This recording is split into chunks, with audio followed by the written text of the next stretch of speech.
રાત્રે મારામારીનો બનાવ બન્યો હતો। વડોદરા શહેરમાં ફતેગંજ વિસ્તારમાં ગત રાત્રે મારામારીનો બનાવ બન્યો હતો, જેના સીસીટીવીના આધાર ફતેગંજ પોલીસે આગળની તપાસ હાથ ધરી છે, જેમાં ફતેગંજ પોલીસ સીસીટીવી ફૂટેજના આધારે આરોપીને ગણતરીના કલાકમાં ઝડપી પડ્યા હતા, જેમાં ફતેગંજ પોલીસે 5 આરોપીની ધરપકડ કરવામાં આવી છે અને ત્યારબાદ 5 આરોપીનું ફતેગંજ વિસ્તારમાં સરઘસ કાઢવામાં આવ્યું હતું, જેની વધુ માહિતી એ ડિવિઝન એસપી ધર્મેન્દ્ર ચાવડા દ્વારા પત્રકાર પરિષદમાં માહિતી આપવામાં આવી હતી। ગઈકાલ રાત્રિના 20 જાન્યુઆરી રાત્રિના 10 વાગ્યાના અરસામાં એક જ કોમના બે લોકો એટલે કે બે નાના જૂથ, એક જૂથમાં 9 જણા હતા અને બીજા જૂથમાં 3 જણા હતા। એમણે આંતરિક ઝઘડો કર્યો અને એ ઝઘડાના પરિણામ સ્વરૂપ ત્યાંના લોકો પણ હેરાન પરેશાન થયા। બંને ઝઘડવાના કારણે સામાન્ય ઈજા થતાં બંને પક્ષ એસએસજી હોસ્પિટલમાં દાખલ થયેલ। પોલીસ તાત્કાલિક અસરથી સ્થળ ઉપર પહોંચી ગઈ।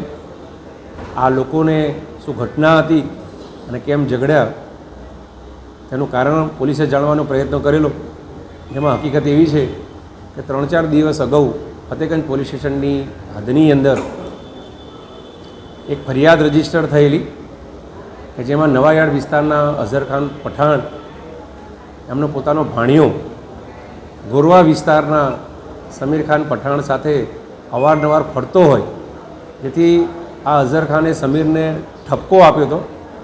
તે મતલબે 3 દિવસ અગાઉ ફતેગંજ પોલીસ સ્ટેશનની અંદર સામાન્ય મારામારીની ઘટના ઘટેલી, જેના કામે પોલીસે જે તે વખતે 4 આરોપીઓની ધરપકડ કરેલી।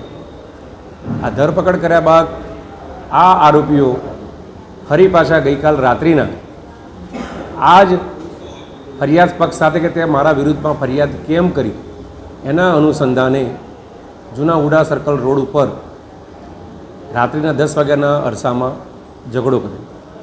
બંને પક્ષોએ ફતેગંજ પોલીસ સ્ટેશનની અંદર ફરિયાદ નોંધાવેલી છે। એમાં એમની ફરિયાદ મુજબ એક ફરિયાદની અંદર 9 આરોપીઓ એમણે દર્શાવેલા છે અને બીજીમાં ફરિયાદ છે એમાં 3 આરોપી દર્શાવેલા છે। કુલે 12 આરોપી છે। એમાં કુલ 6 આરોપીઓની પોલીસે ધરપકડ કરેલી છે। આ ધરપકડ કરેલા આરોપીઓ નદીમ સલીમ ખાન પઠાણ, ઓવેસ અબ્દુલભાઈ પઠાણ, અનુરાગ મિશ્રા, સમીર પઠાણ, સાજીદ પઠાણ, એઝાદ શેખ।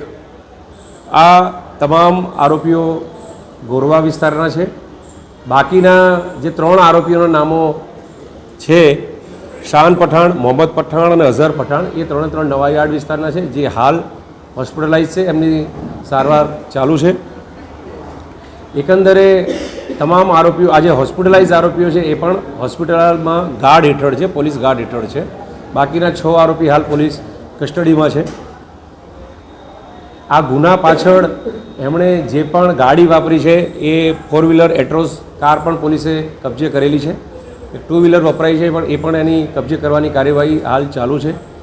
જે લાકડી, ચપ્પુ, પાઇપનો ઉપયોગ કર્યો છે, બેલ્ટનો ઉપયોગ કર્યો છે, એ પણ પોલીસે કબજે કરવાની કાર્યવાહી હાલ ચાલુ છે।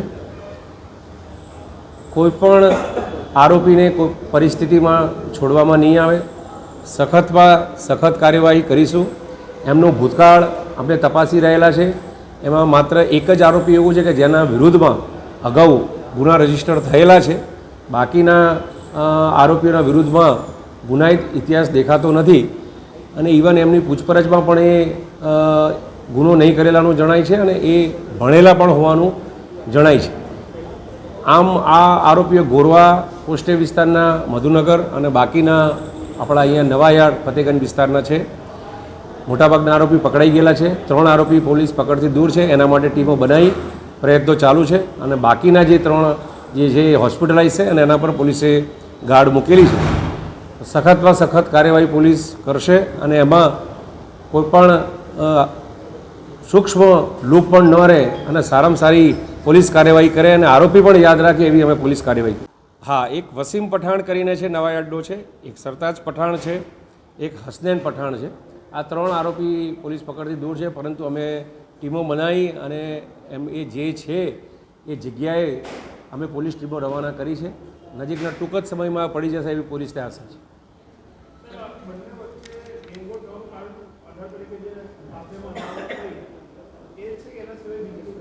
મેં આપને એમ કીધું એમ કે 3 દિવસ પહેલાં અગાઉ આ અઝહર પઠાણ જે નવાયાર્ડનો વતની છે એનો ભાણિયો છે, એ ભાણિયો ગોરવાના સમીર ખાન પઠાણ સાથે ફરતો હતો કે તું ખરાબ છે, મારા ભાણિયાને ખરાબ ના કરીશ, એ મતલબની અગાઉ ફરિયાદ રજીસ્ટર થયેલી છે અને એ ફરિયાદના કામે પોલીસે 4 આરોપીઓની ધરપકડ કરી.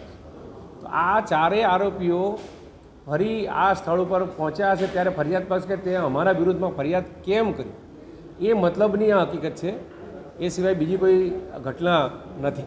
સર, જે રીતે સીસીટીવી વાયરલ થયા છે તો દુકાન માલિકે કોઈ ફરિયાદ નોંધાવી છે? કારણ કે એના દુકાનમાં બી નુકસાન તો થયું. હા, અમે દુકાનદારને બોલાવી લીધેલા છે, એમને પૂછ્યું છે અને એમની ફરિયાદ લેવાની હાલ તજવીજ ચાલુ છે.